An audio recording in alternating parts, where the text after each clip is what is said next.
Yo, yes, my people, then you know what time it is. It's Big C back with another video.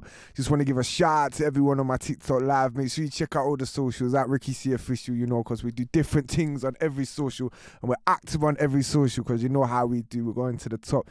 But listen, special episode today. I want to dedicate this episode to my boy T. He doesn't know that I'm doing it, but like this is for my boy T. Cause what we're going to do, we're doing a Datpiff classic mixtape era. Yeah, like, cause mixtapes today, they ain't the same as they used to be, bro. I just say that, like, mixtapes when Datpiff was in its prime, bro, yeah.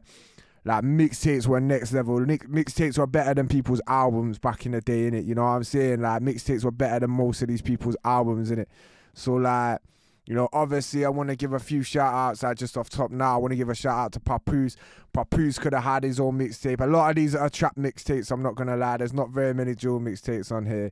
The only reason Papoose isn't on here is because, obviously, he's not really trap. He was more hip-hop. I want to give a shout-out to Meat Mill, Dream Chasers. That's obviously a classic series as well. That was going to be on the list, but I took it off to replace it with number 5 in it, because it was between that and number 5, but it's classic. But the intro to Dream Chasers 2 is literally the hardest intro out of any mixtape ever. But without further ado, let's get into it. So, right, coming in at number 5, we have a man that could literally have a whole list himself. We'll probably get a whole list one day, but it's Lil Wayne, and it's Sorry for the Wait To.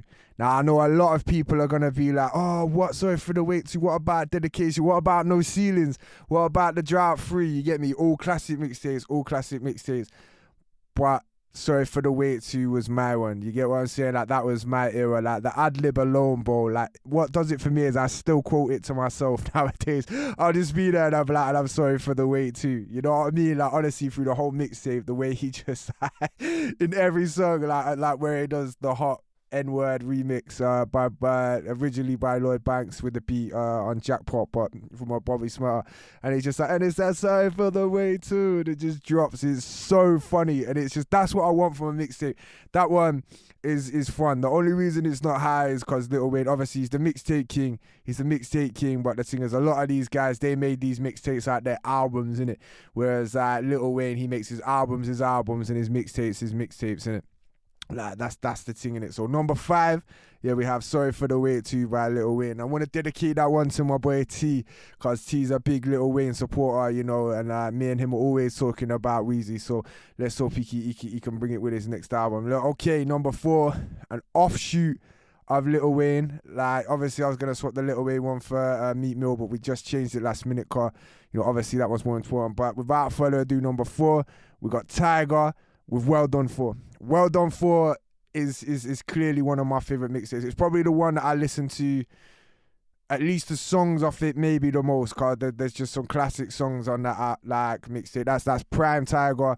Like, you know, the whole series is absolute fire, like maybe apart from the first one, but like 2, 3 and 4.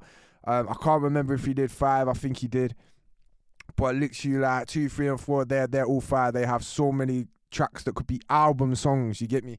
And he's going on people's beats. Like, some of the beats that he went on, like, you know, by these artists, like, I remember I can't remember if it was on that mixtape, but like, you know, Kendrick Lamar, when he remixed Swimming Pools, like, he did his thing, and like, this is when Kendrick was like beast Kendrick, like, best rapper in the world level, you get me? Like, everyone remembers that Kendrick era, and it's like, you know, my man was spazzing on it and he did his thing. And I rate Tiger. Like, Tiger's one of my favourite rappers, man. Like, Tiger, for what he does, bro, he knows his lane and he's fire. But yeah, Well Done for literally I was going to say 3, cause that one's got Wake Up in it. I'm sure that's got Wake Up in it, and that's such a classic song. But yeah, number 4, man, that's just got so many classic standout songs in it, so make sure you check that out. Right, coming in at number 3. This is pinnacle Datpiff era to me. This is that. Obviously, I downloaded a few of my boys' mixtapes and stuff like that, yeah. And all of these guys are American, you know, British people, apart from Drymax, don't really... Drillax. Obviously, they do mixtapes, but like I'm saying, they're more like their albums now. These are their mixtapes, innit? But these guys made mixtapes that are like albums. There's a difference. But coming in at number 3, it was like the first real mixtape I downloaded and I listened to, innit? That's why it's got a special place in my heart, and it's Waka Flocka Re-Up. Yeah, the Re-Up, bro. Honestly, this just has the energy on this, bro, it just makes you want to go gym. You know what I'm saying? Like, literally, I've gone gym purely because of this mixtape. When I go after this, I'm probably going to put it on, to be honest. There's so many standout tracks. It had Young Thug on it before Young Thug was, the icon that he is today. It's got early Young Thug on it. Like, he's got so many, like, underrated artists on there. Like, Waka Flocka, it's just his energy. Like, Waka Flocka, like, he'll admit he's not the most lyrical rapper. He's not even what he would consider a good rapper. But what he brings to this album, just in his energy and his rawness and his ad-libs, bro, this album go with the mixtape. So this mixtape goes off. Like, literally, this is why it's top 3 for me. It's why it's top 3. It deserves its place. Anyone hating on Waka Flocka or anything like that, I dare you to say it to his face. You get me? But, like, dude is literally, like, this to me is like one of their mixtapes that is basically an album, innit? Like, he could have released this as an album and literally people would have bought it like an album. Absolute fire. Right, so that's number 3. Number 2, it was number 1 and 2 could literally be in each place of each other. I had to decide this year, purely by the split of a hair. Yeah, but number 2, it's Lloyd Banks, All or Nothing. This is the mixtape. Like, I can't even. This defines my mixtape kind of listening. Like, All or Nothing, bro, is literally like I said, it could be number 1. It could be number 1. You know, it could switch, but it's like, I have listened to the songs off this one the most. You get what I'm saying? Like, this is the one, like, the individual singles, like Blood, Sweat and Tears, Miserable. Like, you know what I'm saying? I can literally list songs off without, like, no hesitation. Like, literally, like, the only reason it's not number 1 is I feel that number one is banger after banger. Like, every track hits, where I think, like, maybe 1 or 2 songs on this project are a bit filler, but, like, the songs that are hits are more hits than number 1. I don't know, you know what I'm saying? I take that back, but, like, literally, number 2, All or Nothing, Lloyd Banks. There's a reason he's called the Punchline King. He's got fire mixtapes, you know, he's always releasing fire mixtapes, but that one especially, bro, that spoke to me. That I've spent summers listening to that mixtape, like, just purely listening to that mixtape, and, like, you know, it's got me through some dark times, you know, Blood, Sweat and Tears. Me and my boy Harry, rest in peace to Harry, you know, me and him were listening to that literally months before he died, innit? So big up Lloyd Banks, that always holds a place in my heart.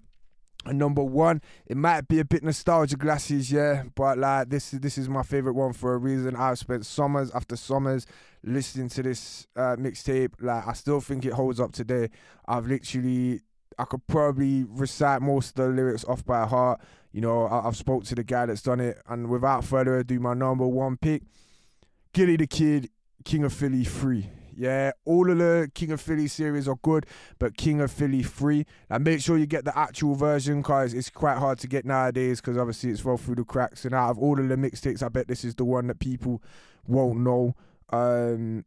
But this one is absolutely fire. There is not a single song that misses on this whole project, yeah. And if you play it in order, it's a cohesive project, and that's what I like. You know, I like listening to projects and them all making sense.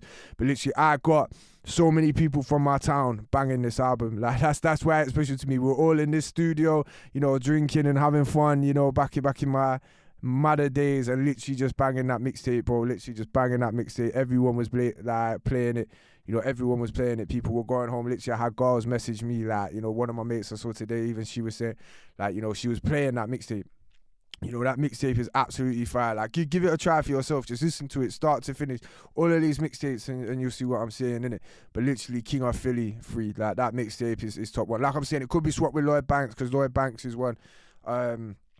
The highs on that album, I think, can reach higher than this, but like I'm saying, there's a cohesive project, and like I say, there's not a single track that misses on King of Philly 3, you know what I'm saying? There's not a single track that I put on and I'm like, I don't like this song. Every track absolutely hits. So yeah, man, that's the list. So number 5, it was gonna be Meat Mill with Dream Chasers, but I only really like the intro on Dream Chasers, so it's Lil Wayne, Sorry for the Wait 2.